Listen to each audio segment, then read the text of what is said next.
All right, we're on site here at the newly renovated Acadia Sports Hall of Fame room. I'm here with Acadia Axewomen basketball head coach Len Harvey. Coach, thanks for joining us. Appreciate a few minutes. Oh, thanks for having me in. So you can't really do a season preview without doing a little bit of an off-season review. So we'll start with the veterans, and we know that people are here in Wolfville. It's become a destination to stay at Wolfville for your players now and work out. Talk about some of the veterans and how that's gone over the summertime. Yeah, it was good. This is a strange off season because it's been like 18 months. Yeah, good point. So it's different than usual, but we had a really pretty large crew actually stick around this summer. It's fairly usual. They like the Wolfville summers, and so that's been nice. But we did have a few of the women on the team really have some big summers, which we've gotten. We've had some players do that in the last number of years, but I think we're in for a nice little surprise. I think for some people with, I think Lizzie had just a monster summer this summer. We saw some of our high school recruits coming down because they were close, so they were here quite often, and so it was really solid for us again in the off season. So you mentioned high school recruits. Can't go without an off-season report that's saying one of the biggest recruits in Canada, straight out, Sammy Russell commits to the Axewomen. How big a moment was that for the program and really catapulted things? Well, I'll give you a quick story on Sammy. Is that she texted me on Monday and said, "Hey, Coach, can we talk?" And I said, "Well, this is going to be the message. She's either coming or she's not." And I said, "Yeah, sure, I'm available right now. I'm available the rest of the night." And she said, "Are you available Thursday?" No. I said, I'm not gonna sleep for 4 nights here waiting for this conversation. But luckily, when we did get to chat finally on Thursday, I still give her grief about it. Yeah. She had said that she was coming to us, so it was pretty exciting.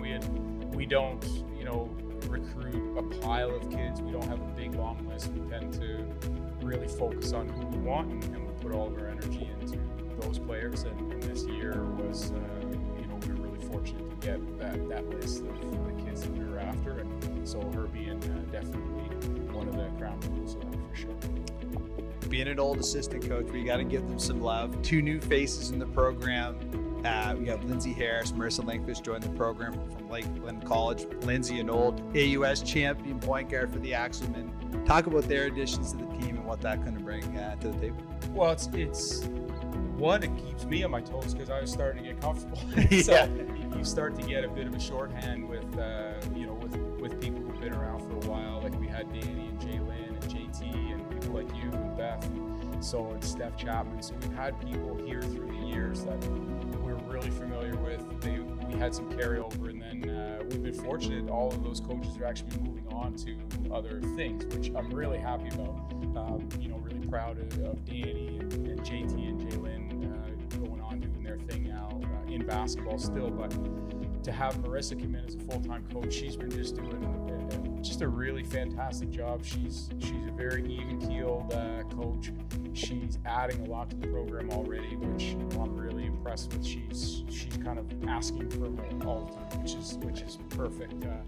Then you have Lindsay, who nobody needs to hear Lindsay's resume. We were really, really fortunate to get Lindsay here after she moved back from Montreal with her husband.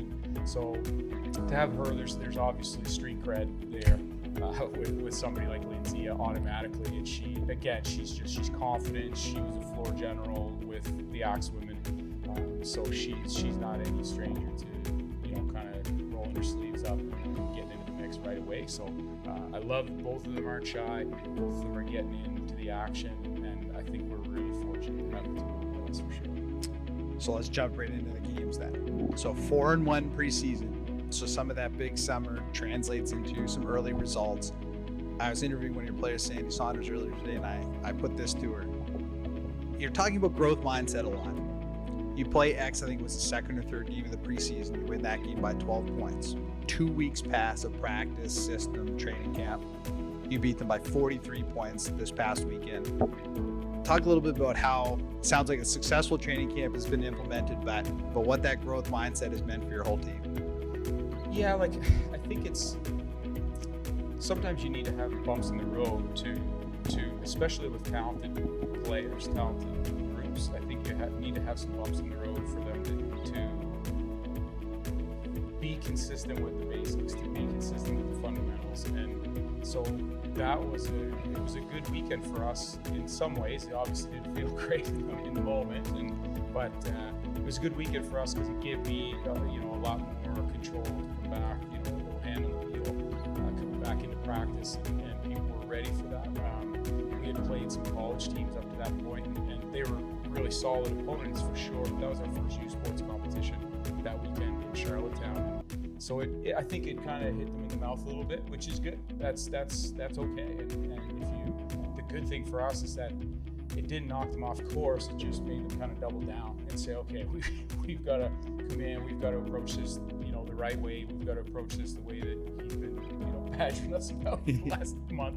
So it was really positive, but it let us get our hands back on the wheel a little bit better. Give our younger girls a bit of a look at what this all looks like and how hard it is to play every possession, how important every possession is. I think that's always one of the biggest adjustments to this level, is just how you can watch a 6, 8, 10 point lead just evaporate on you, right? Within a minute, because everybody's good. Every player's good. They wouldn't be here if they weren't. Every team is good.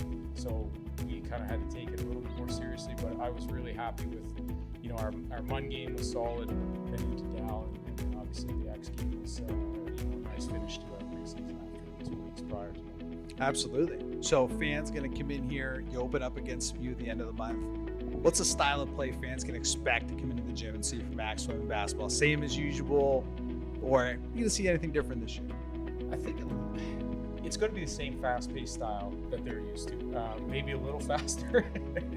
I still feel like I'm driving an out-of-control car sometimes right now. But it's real fast. We've got a lot of athletes. We're a little longer than we've ever been, kind of average. We don't have, I shouldn't say that, like Sarah is, Sarah Delores is definitely a similarity to an Allie Berry or something like that we've had through the years. But definitely no, real small players or anybody that we're kind of having to work our defenses around. It's very medium, really long, really athletic, really, the pace is high, but they're going to see a lot more. Lizzie has changed our offense a lot, as many people have seen. Just that she's starting in, kind of the conventional 5 for us, but handling the ball differently, right, and doing some things in transition that most players at that position aren't able to or don't do. So it's an intriguing thing. I can't tell you. I'm still trying to get a handle on it myself. Probably. So we're learning as we go, but it's going to be exciting one way or the other. It's going to be exciting. It sounds like it. No doubt if preseason is any indication. So we'll get you out of here on this. This is technically your 7th season. COVID's eliminated. So 6th full season you're entering. In an unprecedented fashion, 4 of those seasons in the AUS finals. You're a 2-time AUS champion. Carrying the mantle of that in the championship team and having a target on your back year in, year out. How do you prepare for that and kind of take the team into that mindset kind of every year? That's a good question. I think that we don't really talk about goals. It's you'll get that a lot with our teams. We talk about burden goals because ultimately every team is going to sit down at the start of the season, have the same goal. Everybody wants to be in the same spot at the end of the year. Really all we can control is today. If we can make today's practice better than yesterday's practice, I think if we stack up those wins all through the years, and the same as the games, we want to make our home opener against St. Mary's our best game of the year, and then when we go to St. Mary's on Saturday, make that one the best one of the year. If we can continue to stack those up, that's really all that we can control. I find that sometimes we get a little bit consumed with the end piece. I think if we can take care of the day piece, working each day to get a little bit better, I think the score takes care of itself at the end. So that's my I guess my mindset around it with them is to keep them focused on that and not about what are we going to look like at the end of February, March. That doesn't matter. We need to worry about what we look like tonight. Fantastic answer. Reason You guys are building to the top right there. Opening night, Friday, October 29th against the St. Mary's Huskies. See, I'm fast forwarding us already. Coach, I appreciate the time. Best luck this season. We'll check in more as things go for sure. Awesome. Thanks. Coach Len Harvey for the Acadia.